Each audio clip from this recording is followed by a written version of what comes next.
So another thing we're going to spend some time on is understanding what the ramifications are and the skills required in order to delete log files and remove various components of evidence from the network.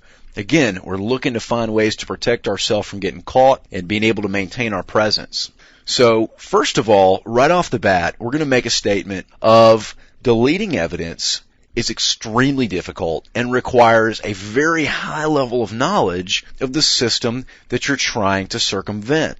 The reason that this is the case is we don't have access to the registry of the system. We don't have access to the console. We don't know what's installed on that system. And we definitely don't know what type of physical hardware might be watching our actions as we speak. This is where it's extremely important to do very good reconnaissance, do very good research, very good scanning, very good enumeration. All of these prerequisite steps that we led up to before we actually got to system compromise, this is where that knowledge and information that you've gathered is going to come into hand, because you need to be aware of what software is installed on that system. You need to be aware of what other systems live on the network around it, and what the potential will be for other systems to log your actions, or even for that system.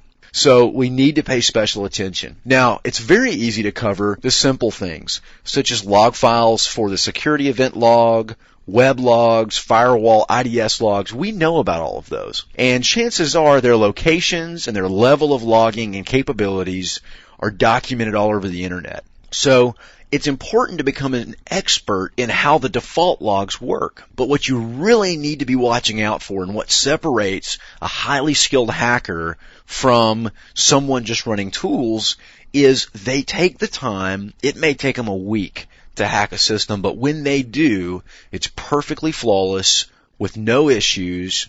They fully root the box, and no one's ever known that they were there, and probably never will. And it's because they take the time to fingerprint and footprint everything out properly. So we need to be aware of those really strange things, such as a sysadmin maybe out of paranoia running WinDump and dumping to a log file in a remote file system, or potentially having Tripwire installed on the system, which is a host-based intrusion detection system. They could have things very simple like the Windows firewall turned on, which, by the way, has pretty good and verbose logging.